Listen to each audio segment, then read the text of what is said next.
The Giver, Chapter 2. Jonas watched as his father poured a fresh cup of coffee. He waited. You know, his father finally said, every December was exciting to me when I was young. And it has been for you and Lily too, I'm sure. Each December brings such changes. Jonas nodded.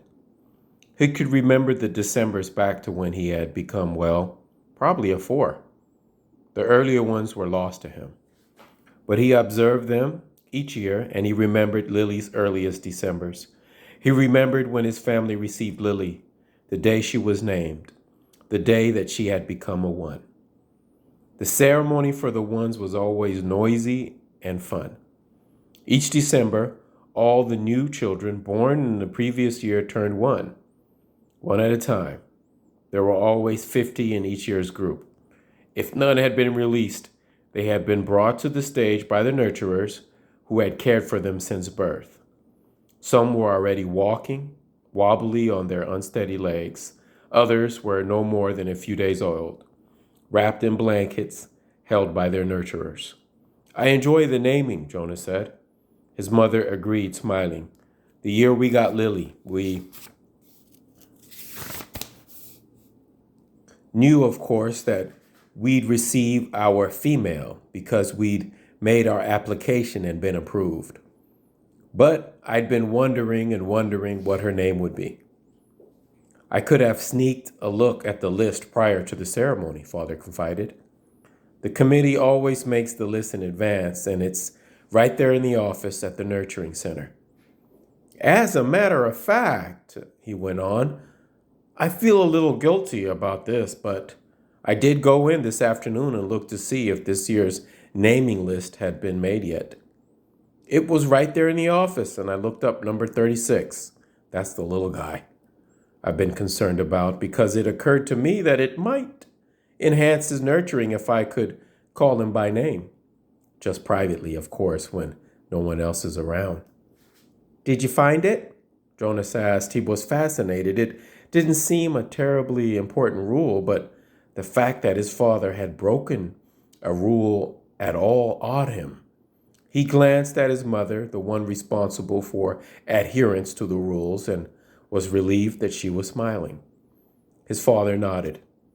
His name, if he makes it to the naming without being released, of course, is to be Gabriel. So I whisper that to him when I feed him every 4 hours and during exercise and playtime, if no one can hear me. I call him Gabe, actually, he said and grinned. Gabe. Jonas tried it out. A good name, he decided. Though Jonas had only become a 5 the year that they acquired Lily and learned her name, he remembered the excitement, the conversations at home, wondering about her, how she would look, who she would be, how she would fit into their established family unit. He remembered climbing the steps to the stage with his parents, his father by his side that year instead of with the nurturer, since it was the year that he would be given a new child of his own. He remembered his mother taking the new child, his sister, into her arms while the documents was read to the assembled family units. New child 23, the namer had read. Lily. He remembered his father's look of delight and that his father had whispered, she's one of my favorites. I was hoping for her to be the one. The crowd had clapped and Jonas had grinned.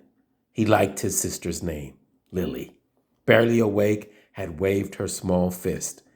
Then they had stepped down to make room for the next family unit.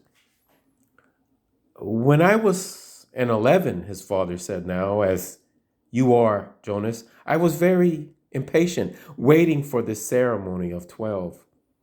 It's a long 2 days. I remember that I enjoyed the ones, as I always do, but that I didn't pay much attention to the other ceremonies except for my sister's. She became a 9 that year and got her bicycle. I'd been teaching her to ride mine, even though technically I wasn't supposed to. Jonas laughed. It was one of the few rules that was not taken very seriously, and it was almost always broken. The children all received their bicycles at 9. They were not allowed to ride bicycles before then, but almost always the older brothers and sisters had secretly taught the younger ones. Jonas had been thinking already about teaching Lily. There was talk about changing the rule and giving the bicycles at an earlier age. A committee was studying the idea. When something went to a committee for study, the people always joked about it. They said that the committee members would become elders by the time the rule change was made. Rules were very hard to change. Sometimes, if it was a very important rule, unlike the one governing the age for bicycles, it would have to go eventually to the receiver for a decision. The receiver was the most important elder. Jonas had never even seen him that he knew of. Someone in a position of such importance lived and worked alone. But the committee would never bother the receiver with a question about bicycles. They would simply fret and argue about it themselves for years until the citizens forgot that it had ever gone to them for study. His father continued, "So I watched and cheered when my sister Katya became a 9 and removed her hair ribbons and got her bicycle," Father went on. "Then I didn't pay much attention to the 10s and 11s. And finally, at the end of the second day, which seemed to go on forever, it was my turn. It was the ceremony of 12. Jonas shivered. He pictured his father, who must have been a shy and quiet boy, for he was a shy and quiet man, seated with his group, waiting to be called to the stage. The ceremony of 12 was the last of the ceremonies, the most important. I remember how proud my parents looked, and my sister, too. Even though she wanted to be out riding the bicycle publicly, she stopped fidgeting and was very still and attentive when my turn came. But to be honest, Jonas, his father said, for me, there was not the element of suspense as there is with your ceremony, because I was already fairly certain of what my assignment was to be. Jonas was surprised.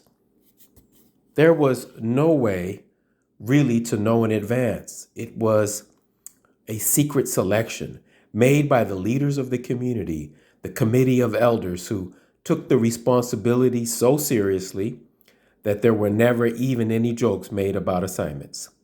His mother seemed surprised too. "How could you have known?" she asked. His father smiled his gentle smile. "Well, it was clear to me, and my parents later confessed that it had been obvious to them too what my aptitude was. I had always loved the new children more than anything.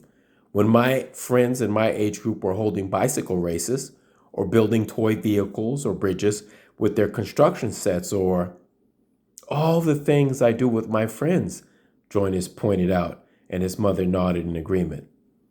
"I always participated, of course, because as children we must experience all of those things, and I studied hard in school, as you do, Jonas, but again and again, during free time, I found myself drawn to the new children.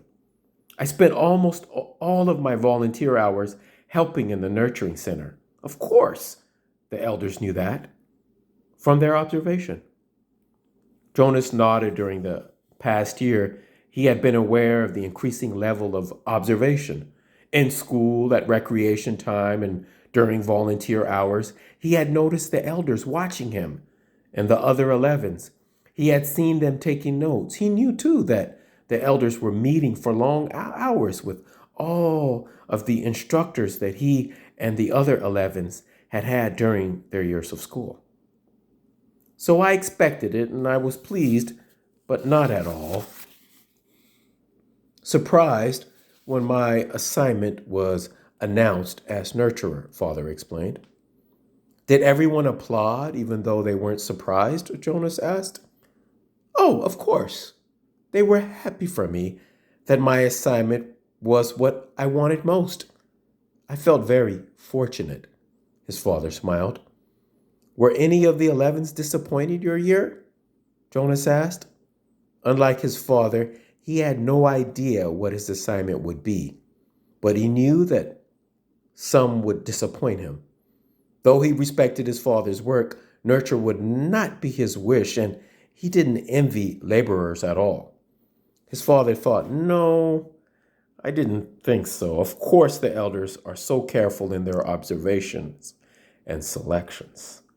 I think it's probably the most important job in our community, his mother commented. My friend Yoshiko was surprised by her selection as doctor, father said, but she was thrilled. And let's see, there was Andre. I remember that when we were boys, he never wanted to do physical things. He spent all the recreation time he could with his construction set. And his volunteer hours were always on building sites. The elders knew that, of course. Andre was giving the assignment of engineer, and he was delighted. Andre later designed the bridge that crosses the river to the west of town, Jonah's mother said. It wasn't there when we were children. There are very rarely disappointments, Jonas. I don't think you need to worry about that, his father reassured him. And if there are, there's an appeal process. But they all laughed at that. An appeal went to a committee for study. I worry a little about Asher's assignment, Jonas confessed.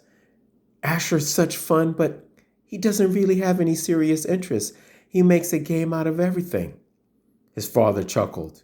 He said, I remember when Asher was a new child at the nurturing center, before he was named. He never cried. He giggled and laughed at everything. All of us on the staff enjoyed nurturing Asher.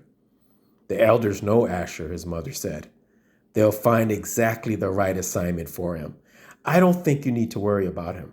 But Jonas, let me warn you about something that may not have occurred to you. I know I didn't think about it until after my ceremony of 12. What's that? Well, it's the last of the ceremonies, as you know. After 12, age isn't important. Most of us even lose track of how old we are as time passes, though the information is in the Hall of Open Records. And we could go and look it up if we wanted to. What's important is the preparation for adult life and the training you'll receive in your assignment. I know that, Jonas said. Everyone knows that. But it means, his mother went on, that you'll move into a new group, and each of your friends will. You'll no longer be spending your time with your group of 11s. After the ceremony of 12, you'll be with your assignment group, with those in training, no more. No more volunteer hours, no more recreation hours, so your friends will no longer be as close. Jonas shook his head. Asher and I will always be friends, he said firmly, and there will still be school. That's true, his father agreed, but what your mother said is true as well. There will be changes. Good changes, though, his mother pointed out. After my ceremony of 12, I missed my childhood recreation, but when I entered my training for law and justice, I found myself with people who shared my interest. I made friends on a new level, friends of all ages.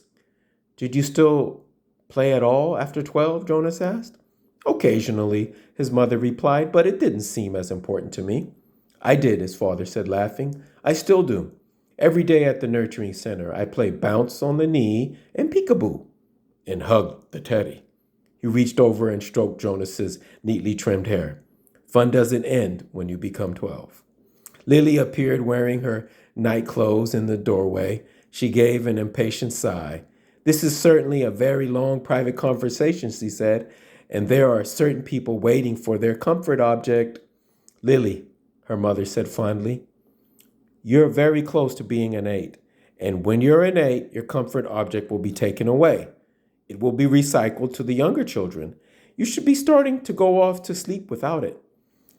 But her father had already gone to the shelf and taken down the stuffed elephant, which was kept there. Many of the comfort objects, like Lily's, were soft, stuffed, imaginary creatures. Jonas's had been called a bear. Here you are, Lily Billy, he said. I'll come help you remove your hair ribbons. Jonas and his mother rolled their eyes, yet they watched affectionately as Lily and her father headed to her sleeping room with the stuffed elephant that had been given to her as her comfort object when she was born. His mother moved to her big desk and opened her briefcase. Her work never seemed to end, even when she was at home in the evening. Jonas went to his own desk and began to sort through his school papers for the evening's assignment. But his mind was still on December and the coming ceremony. Though he had been reassured by the talk with his parents, he hadn't the slightest idea what the assignment the elders would be selecting for his future, or how he might feel about it when the day came.